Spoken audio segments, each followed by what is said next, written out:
നമസ്തേ. ഒരു സന്തോഷം പറഞ്ഞു തുടങ്ങാം. ആദ്യം 3 2020 കളിപ്പിച്ചില്ല. നാലാമത്തേതിൽ കളിക്കും എന്നുറപ്പായപ്പോൾ മഞ്ഞ് തടസ്സമായി. അഞ്ചാമത്തെ 2020 സഞ്ജു കളിക്കുന്നുണ്ട്, ബാറ്റ് ചെയ്യുന്നു. ഒരു പകൽ അരമണിക്കൂറിൽ സ്വാഗതം ടോപ്പ് 7 at 7-ലേക്ക്.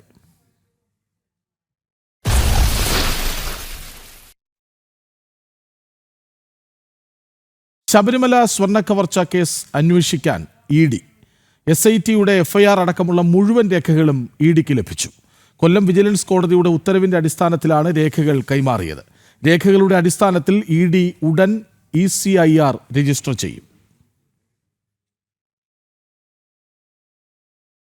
ശബരിമല സ്വർണ്ണക്കവർച്ച കേസിൽ SITയുടെ കൈവശമുള്ള രേഖകളുടെ സർട്ടിഫൈഡ് പകർപ്പുകൾ കൈമാറണമെന്ന ED അപേക്ഷ കൊല്ലം വിജിലൻസ് കോടതി അംഗീകരിച്ചിരുന്നു. തുടർന്നാണ് ED ആവശ്യപ്പെട്ട രേഖകളെല്ലാം EDക്ക് ലഭിച്ചിരിക്കുന്നത്. ഈ രേഖകളുടെ അടിസ്ഥാനത്തിൽ ഉടൻ ED ECIR രജിസ്റ്റർ ചെയ്യും.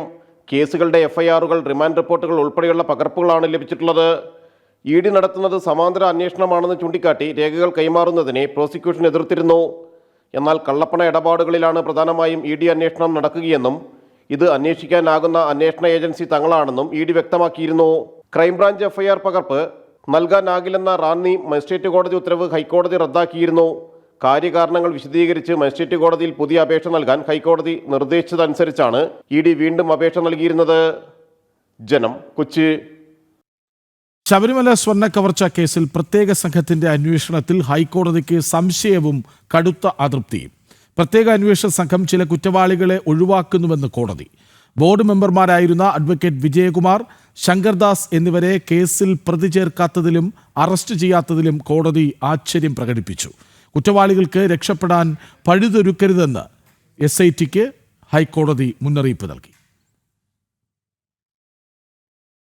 ശബരിമല സ്വർണ്ണക്കവർച്ച കേസിൽ പ്രത്യേക സംഘത്തിന്റെ അന്വേഷണത്തിൽ അതൃപ്തി പ്രകടിപ്പിച്ച ഹൈക്കോടതി ചില കുറ്റവാളികളെ SIT ഒഴിവാക്കുന്നുവെന്ന സംശയവും ഉന്നയിച്ചു. ബോർഡ് മെമ്പർമാരായിരുന്ന അഡ്വക്കേറ്റ് വിജയകുമാർ, KP ശങ്കർദാസ് എന്നിവരെ കേസിൽ പ്രതി ചേർക്കാത്തതിലും അറസ്റ്റ് ചെയ്യാത്തതിലുമാണ് കോടതി ആശ്ചര്യം പ്രകടിപ്പിച്ചത്. കുറ്റവാളികൾക്ക് രക്ഷപ്പെടാൻ പഴുതൊരുക്കരുതെന്നും SITക്ക് ഹൈക്കോടതി മുന്നറിയിപ്പ് നൽകി. ശബരിമല സ്വർണ്ണക്കവർച്ച കേസിൽ പ്രതികളായ N വാസു, മുരാരി ബാബു, KS ബൈജു എന്നിവരുടെ ജാമ്യാപേക്ഷകൾ തള്ളിക്കൊണ്ടുള്ള ഉത്തരവിലാണ് ഹൈക്കോടതിയുടെ വിമർശനം. കേസിനാസ്പദമായ സംഭവങ്ങൾ ലക്ഷക്കണക്കിന് അയ്യപ്പ ഭക്തരുടെ മതപരമായ വികാരങ്ങളെ ആഴത്തിൽ മുറിവേൽപ്പിക്കുന്നതാണെന്നും കോടതി പറഞ്ഞു. ദേവസ്വം ബോർഡ് അംഗങ്ങൾ ഉൾപ്പെടെയുള്ള ഉന്നത ഉദ്യോഗസ്ഥരുടെ പങ്കാളിത്തമില്ലാതെ ഇത്രയും വലിയ സ്വർണ്ണവേട്ട നടക്കില്ല. അന്വേഷണം വൻതോക്കുകളിലേക്ക് നീളണം. സ്വത്ത് സംരക്ഷിക്കേണ്ടവർ സ്വത്ത് നശിപ്പിക്കുന്നവരായി മാറുന്നുവെന്നും ഹൈക്കോടതി കുറ്റപ്പെടുത്തി. വീഴ്ചയില്ലാതെ അന്വേഷണം പൂർത്തിയാക്കിയാലേ ഫലപ്രദമായ കേസ് നടത്തിപ്പ് സാധ്യമാകൂ.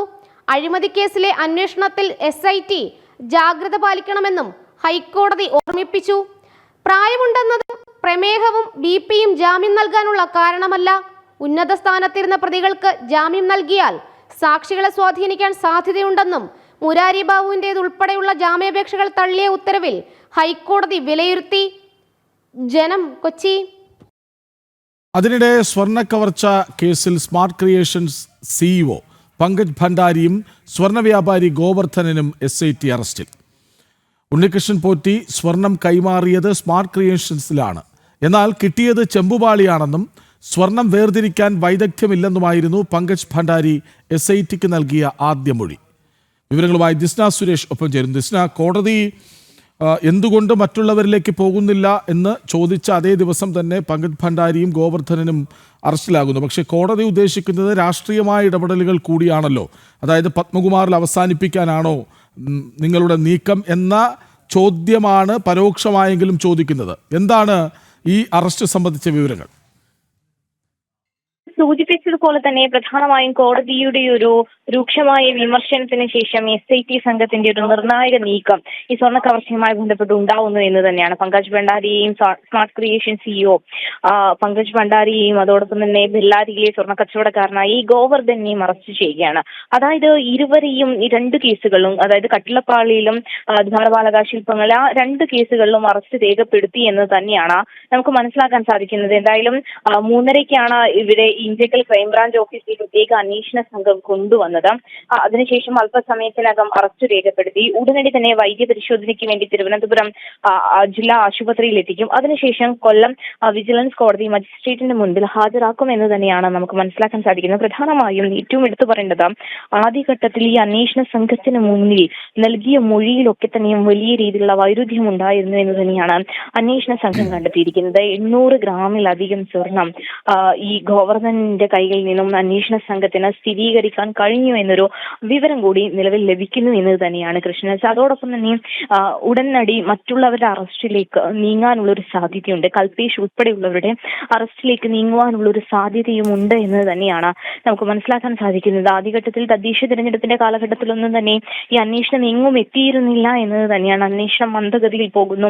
പത്മകുമാറിനെ ഉൾപ്പെടെയുള്ള അല്ലെങ്കിൽ ഉണ്ണികൃഷ്ണൻ പോറ്റിയെ ഉൾപ്പെടെയുള്ള അല്ലെങ്കിൽ ഉദ്യോഗസ്ഥരെ ഉൾപ്പെടെയുള്ള ആളുകളിലേക്ക് മാത്രം ഈ അന്വേഷണം ഒതുങ്ങുന്നു എന്ന് തന്നെയാണ് നമുക്ക് മനസ്സിലാക്കാൻ സാധിക്കുന്നത്. കഴിഞ്ഞ ദിവസമാണ് ഈ ദേവസ്വം പ്രസിഡന്റിന് ഉൾപ്പെടെയുള്ള ആളുകളെ വിളിച്ചു വരുത്താൻ PS പ്രശാന്തിനെ ഉൾപ്പെടെയുള്ള ആളുകളിൽ നിന്നും മൊഴിയെടുക്കുവാനുള്ള ഒരു നീക്കത്തിലേക്ക് പോലും അന്വേഷണ സംഘം കടന്നത് എന്ന് തന്നെയാണ് നമുക്ക് മനസ്സിലാക്കാൻ സാധിക്കുന്നത്. എന്തായാലും ഉടനടി തന്നെ ഈ PS പ്രശാന്തിന്റെ മൊഴിയെടുപ്പ് പോലെയുള്ള കാര്യങ്ങൾ ഉണ്ടാവും എന്ന് തന്നെയാണ് നമുക്ക് മനസ്സിലാക്കാൻ സാധിക്കുന്നത്. അങ്ങനെയാണെങ്കിൽ സ്വർണ്ണക്കവർച്ച കേസുമായി ബന്ധപ്പെട്ട് ഉന്നതരിലേക്ക് ഈ അന്വേഷണം നീങ്ങുന്നു എന്ന് നമുക്ക് മനസ്സിലാക്കാൻ സാധിക്കും. നേരത്തെ പത്മകുമാർ സൂചിപ്പിച്ചതുപോലെ തന്നെ ഒരാളുടെ തലയിൽ മാത്രം കെട്ടിവെച്ച് രക്ഷപ്പെടാമെന്ന് വിചാരിക്കേണ്ട എന്ന് പത്മകുമാർ ജാമ്യ ഹർജിയിൽ നൽകിയതുപോലെ ഇതിൽ കൂടുതൽ ആളുകളിലേക്ക് അന്വേഷണം നീങ്ങാനുള്ള ഒരു സാധ്യത. എന്തായാലും അല്പസമയത്തിനകം ഇഞ്ചക്കൽ ക്രൈംബ്രാഞ്ച് ഓഫീസിൽ നിന്ന് പങ്കജ് ഭണ്ഡാരിയെയും ഗോവർദ്ധനെയും വൈദ്യപരിശോധനയ്ക്ക് വേണ്ടി തിരുവനന്തപുരം ജില്ലാ ആശുപത്രിയിൽ എത്തിക്കും. Krishnaraj. Smart creation CEO Pankaj ഭണ്ഡാരിയും സ്വർണ്ണ വ്യാപാരി ഗോവർദ്ധനും SITയുടെ അറസ്റ്റിൽ. ED കൂടി വരുന്നതോടെ SITക്ക് നിശബ്ദമായിരിക്കാനാവില്ല. മാത്രമല്ല ഹൈക്കോടതിയും കഴുത്തിന് പിടിച്ചു കഴിഞ്ഞു. അതുകൊണ്ട് തന്നെ PS പ്രശാന്ത് അടക്കമുള്ളവരുടെ മൊഴിയെടുക്കാൻ സാധ്യത തെളിഞ്ഞു വരുന്നുണ്ട്. വിവരങ്ങൾ നൽകുകയായിരുന്നു ദിസ്ന സുരേഷ്.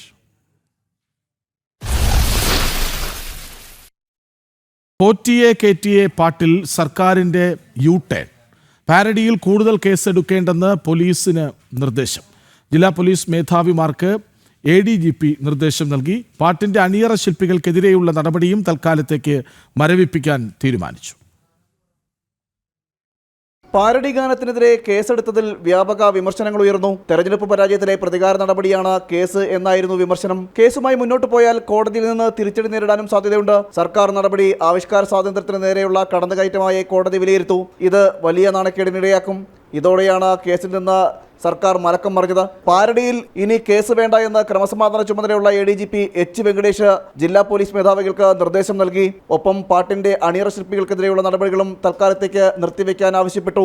തിരുവാഭരണ പാത സംരക്ഷണ സമിതി എന്ന സംഘടനയുടെ പരാതിയിലാണ് ആദ്യം കേസെടുത്തത്. പിന്നീട് പല ജില്ലകളിൽ നിന്നായി CPM നേതാക്കളും പാട്ടിനെതിരെ വ്യാപക പരാതി നൽകി. കേസിൽ അന്വേഷണവുമായി മുന്നോട്ട് പോയാൽ തിരിച്ചടിയാകുമെന്ന് തന്നെയാണ് നിയമോപദേശവും. ഇതോടെയാണ് സർക്കാർ കേസിൽ നിന്ന് മലക്കം മറിഞ്ഞത്. അതേസമയം പാട്ട് ഫേസ്ബുക്കിൽ നിന്നും ഇൻസ്റ്റാഗ്രാമിൽ നിന്നും നീക്കം ചെയ്യരുത് എന്ന് ആവശ്യപ്പെട്ട പ്രതിപക്ഷ നേതാവ് VD സതീശൻ മെറ്റയ്ക്ക് കത്ത് നൽകി. പാട്ടിനെതിരെ കോടതി പരാമർശങ്ങൾ ഇല്ലാത്ത സാഹചര്യത്തിൽ പാട്ട് നീക്കം ചെയ്യുന്നത് മൗലികാവകാശങ്ങളുടെ ലംഘനമാണെന്ന് ചൂണ്ടിക്കാട്ടിയാണ് പ്രതിപക്ഷ നേതാവ് കത്ത് നൽകിയത്. ജനം, തിരുവനന്തപുരം. പാരഡി നിലപാടിൽ മലക്കം മറിഞ്ഞ് CPM. പോറ്റിയെ കേറ്റിയെ പാരഡി പാട്ടിൽ തെരഞ്ഞെടുപ്പ് കമ്മീഷന് പരാതി നൽകുന്നത് ആലോചിച്ച് തീരുമാനിക്കുമെന്ന് CPM പത്തനംതിട്ട ജില്ലാ സെക്രട്ടറി രാജു എബ്രഹാം. പാർട്ടി ആവിഷ്കാര സ്വാതന്ത്ര്യത്തിന് എതിരല്ലെന്നും പോലീസിന് നൽകിയ പരാതിയിൽ പാർട്ടിക്ക് ബന്ധമില്ലെന്നും രാജു എബ്രഹാം പറഞ്ഞു. പോറ്റിയെ കേറ്റിയെ പാരഡി ഗാനം തെരഞ്ഞെടുപ്പ് ചട്ടലംഘനമാണെന്നും തെരഞ്ഞെടുപ്പ് കമ്മീഷന് പരാതി നൽകുമെന്നുമായിരുന്നു CPM പത്തനംതിട്ട ജില്ലാ സെക്രട്ടറി രാജു എബ്രഹാം കഴിഞ്ഞ ദിവസം പറഞ്ഞിരുന്നത്. ഇതിനുശേഷം പൊതുസമൂഹത്തിൽ നിന്നും സമൂഹ മാധ്യമങ്ങളിൽ നിന്നും വ്യാപക വിമർശനം പാർട്ടിക്ക് നേരിടേണ്ടി വന്നു.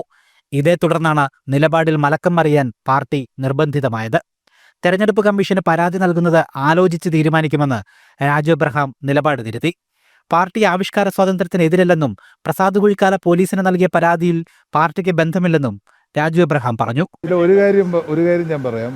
ഈ പാരഡി സംബന്ധിച്ച് പെറ്റീഷൻ കൊടുത്തിരിക്കുന്നത് പാർട്ടിയല്ല. പാരഡി സംബന്ധിച്ച് പാർട്ടിയുടെ ഒരു നിലപാട് ഇതുവരെ സ്വീകരിച്ചിട്ടില്ല. പാരഡി സംബന്ധിച്ച് പരാതി കൊടുത്തിരിക്കുന്നത് തിരുവാഭരണ സംരക്ഷണ സമിതി എന്ന സ്വതന്ത്ര സമിതിയാണ്. പാർട്ടിക്ക് അതുമായിട്ട് ബന്ധമില്ല.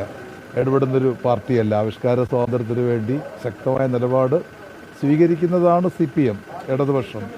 അപ്പോൾ തെറ്റിദ്ധരിപ്പിക്കുന്ന ചില വാർത്തകളാണ് പ്രചരിച്ചുകൊണ്ടിരിക്കുന്നത്. പാർട്ടി നിലപാട് സ്വീകരിച്ചിട്ടില്ല.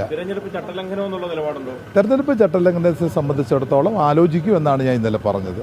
ഞാൻ ആലോചിച്ചിട്ട് അറിയിക്കാം. ഇന്നലെ ചേർന്ന CPM പത്തനംതിട്ട ജില്ലാ സെക്രട്ടേറിയറ്റിലും ഇന്ന് ചേർന്ന ജില്ലാ കമ്മിറ്റി യോഗത്തിലും പാരഡി സംബന്ധിച്ച നിലപാടിൽ ചർച്ചയുണ്ടായി. പരാതി നൽകുമെന്ന തീരുമാനത്തിൽ ഉറച്ചുനിന്നാൽ വലിയ തിരിച്ചടി ഉണ്ടാകുമെന്ന വിലയിരുത്തലിലാണ് നിലപാട് തിരുത്തൽ. അതേസമയം സ്വർണ്ണക്കവർച്ചയിൽ ജയിലിൽ കഴിയുന്ന CPM നേതാവ് A. പത്മകുമാറിനെതിരെ നടപടിയുണ്ടാവുമെന്നും രാജു എബ്രഹാം സൂചിപ്പിച്ചു. സംസ്ഥാന നേതൃത്വം നിർദ്ദേശിച്ചാലുടൻ പത്മകുമാറിനെതിരെ നടപടിയുണ്ടാവുമെന്നാണ് രാജു എബ്രഹാം പറഞ്ഞത്. ജനം, പത്തനംതിട്ട.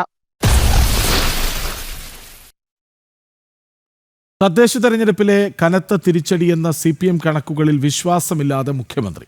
പരാജയം അന്വേഷിക്കാൻ സംസ്ഥാന ഇന്റലിജൻസിനെ സർക്കാർ നിയോഗിച്ചു. എല്ലാ ജില്ലകളിലെയും തോൽവിയുടെ സാഹചര്യം പരിശോധിക്കും. സംഘടനാ സംവിധാനം പാളിയതോടെയാണ് പുതിയ നീക്കം. തദ്ദേശ തെരഞ്ഞെടുപ്പിലെ കനത്ത തിരിച്ചടിക്ക് പിന്നാലെയാണ് എന്തുകൊണ്ട് തോറ്റുവെന്ന് മുഖ്യമന്ത്രി നേരിട്ട് കണക്കെടുക്കുന്നത്. നേരത്തെ CPM സംഘടനാ സംവിധാനത്തെയാണ് ഇതിനായി ഉപയോഗിച്ചിരുന്നതെങ്കിൽ ഇത്തവണ അതിൽ വിശ്വാസമില്ലാതെ ഇന്റലിജൻസിനെ നേരിട്ട് മുഖ്യമന്ത്രി നിയോഗിച്ചു. തോൽക്കാനുണ്ടായ സാഹചര്യം വ്യക്തമായി മനസ്സിലാക്കി റിപ്പോർട്ട് നൽകാനാണ് നിർദ്ദേശം. ഭരണവിരുദ്ധ വികാരമുണ്ടെങ്കിലും ഇത്രത്തോളം തിരിച്ചടിയുണ്ടാകുമെന്ന് CPM കരുതിയിരുന്നില്ല. താഴെത്തലത്തിൽ നിന്നും CPMന് കിട്ടിയ റിപ്പോർട്ടും വലിയ തിരിച്ചടിയുടെ സൂചനകൾ നൽകുന്നതായിരുന്നില്ല. എന്നാൽ തിരുവനന്തപുരം കോർപ്പറേഷൻ BJP പിടിച്ചു എന്ന് മാത്രമല്ല, സംസ്ഥാനത്തൊട്ടാകെ CPM കോട്ടകൾ കടപുഴകുന്ന സാഹചര്യമുണ്ടായി. വർഷങ്ങളായി ഇടതുമുന്നണി ഭരിക്കുന്ന കൊല്ലത്ത് പലയിടത്തും CPM 3ാം സ്ഥാനത്തേക്ക് പോയി. ഈ രീതിയിൽ അടിയൊഴുക്കുകൾ മനസ്സിലാക്കുന്നതിൽ വലിയ വീഴ്ച CPM സംഘടനാ സംവിധാനത്തിനുണ്ടായി എന്നാണ് മുഖ്യമന്ത്രി കരുതുന്നത്. അതുകൊണ്ട് തന്നെ എല്ലാ ജില്ലകളിലെയും തോൽവിയുടെ കാരണം കൃത്യമായി മനസ്സിലാക്കി റിപ്പോർട്ട് നൽകാൻ ഇന്റലിജൻസിന് മുഖ്യമന്ത്രി നിർദ്ദേശം നൽകി. വിവരങ്ങൾ ക്രോഡീകരിച്ച റിപ്പോർട്ട് ഇന്റലിജൻസ് മേധാവി മുഖ്യമന്ത്രിക്ക് നേരിട്ട് കൈമാറും. R. രാജീവ്, ജനം, തിരുവനന്തപുരം.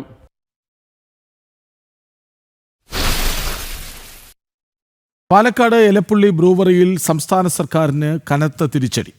ഒയാസിസ് കമ്പനിക്ക് നൽകിയ പ്രാഥമിക അനുമതി ഹൈക്കോടതി റദ്ദാക്കി. അനുമതി നടപടിക്രമങ്ങൾക്ക് വിരുദ്ധമാണെന്ന് ചൂണ്ടിക്കാട്ടിയാണ് ഉത്തരവ്. നടപടിക്രമങ്ങൾ കൃത്യമായി പാലിച്ചില്ലെന്ന് ചൂണ്ടിക്കാട്ടിയാണ് എലപ്പുള്ളിയിൽ ബ്രൂവറി ആരംഭിക്കാൻ ഒയാസിസ് കമ്പനിക്ക് സർക്കാർ നൽകിയ പ്രാഥമികാനുമതി ഹൈക്കോടതി റദ്ദാക്കിയത്. നടപടിക്രമങ്ങൾക്ക് വിരുദ്ധമാണ് സർക്കാരിന്റെ പ്രാഥമികാനുമതിയെന്ന് ഹൈക്കോടതി ഡിവിഷൻ ബെഞ്ച് കണ്ടെത്തി. കൃത്യമായ പഠനം നടത്തി നടപടിക്രമങ്ങൾ പാലിച്ച് പുതിയ തീരുമാനം എടുക്കാമെന്നും ജസ്റ്റിസുമാരായ സതീഷ് നയനാൻ, P. കൃഷ്ണകുമാർ എന്നിവരടങ്ങിയ ഡിവിഷൻ ബെഞ്ച് വ്യക്തമാക്കി. ബ്രൂവറിക്ക് അനുമതി നൽകിയതിനെതിരായ ഒരു കൂട്ടം പൊതുതാൽപര്യ ഹർജികൾ പരിഗണിച്ചാണ് ഹൈക്കോടതിയുടെ നടപടി. 600 കോടി രൂപയുടെ നിക്ഷേപവും പ്രതിദിനം 500 കിലോ ലിറ്റർ ഉൽപാദനശേഷിയുമുള്ള പദ്ധതിയിൽ ethanol plant, multifeed distillation unit, വിദേശമദ്യ ബോട്ടിലിംഗ് യൂണിറ്റ്, ബ്രൂവറി തുടങ്ങിയവയും ഉണ്ടായിരുന്നു. എന്നാൽ അതിരൂക്ഷമായ ജലക്ഷാമം നേരിടുന്ന എലപ്പുള്ളിയിൽ ഇത്രയും വലിയൊരു പ്ലാന്റ് വരുന്നതോടെ നാട് മരുഭൂമിയായി മാറുമെന്നായിരുന്നു ഹർജിക്കാരുടെ വാദം. ഭൂഗർഭജലം വറ്റുന്നത് കർഷകരെയും പ്രതിസന്ധിയിലാക്കും. പ്ലാന്റ് കഞ്ചിക്കോട് വ്യവസായ മേഖലയിലാണെന്ന് കാണിച്ചായിരുന്നു അനുമതി വാങ്ങിയതെങ്കിലും എലപ്പുള്ളി പഞ്ചായത്തിലാണ് സ്ഥിതി ചെയ്യുന്നതെന്നും ഹർജിക്കാർ ചൂണ്ടിക്കാട്ടി. ഈ വാദങ്ങൾ അംഗീകരിച്ചാണ് അനുമതി ഹൈക്കോടതി റദ്ദാക്കിയത്.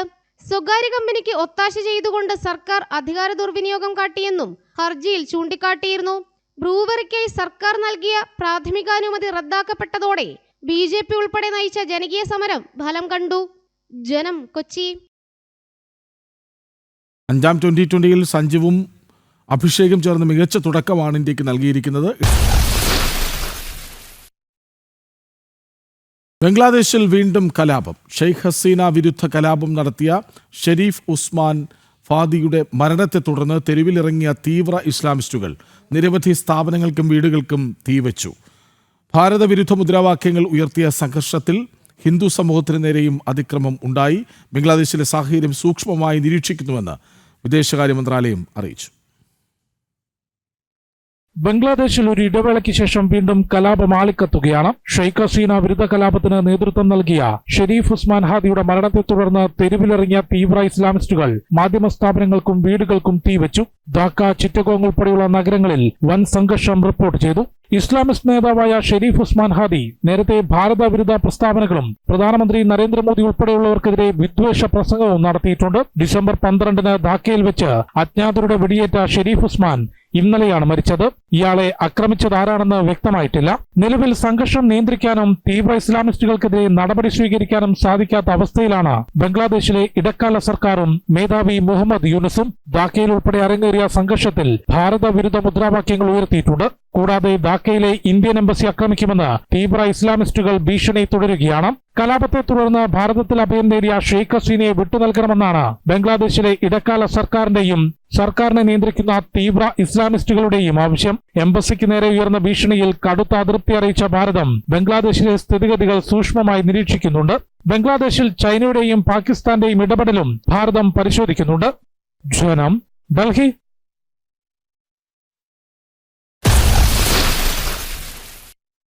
ദക്ഷിണാഫ്രിക്കയ്ക്കെതിരായ 5ാം T20യിൽ ഭാരതത്തിന് മികച്ച തുടക്കം.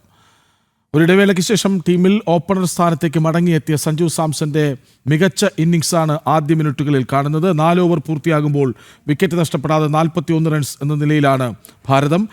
11 പന്തിൽ 3 ബൗണ്ടറികളും ഒരു സിക്സും അടക്കം 22 റൺസോടെ സഞ്ജുവും 13 പന്തിൽ 4 ബൗണ്ടറികളോടെ 19 റൺസ് അടിച്ച് അഭിഷേക് ശർമ്മയുമാണ് ക്രീസിൽ.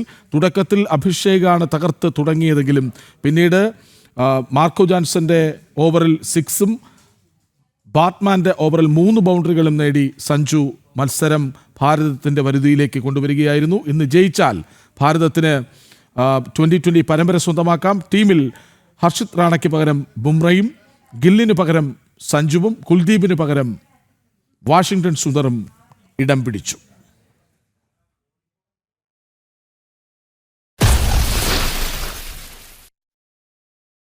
കേരളത്തിൽ ആദ്യമായി വിദ്യാർത്ഥികൾ തദ്ദേശീയമായി നിർമ്മിച്ച റോക്കറ്റ് വിക്ഷേപിച്ചു.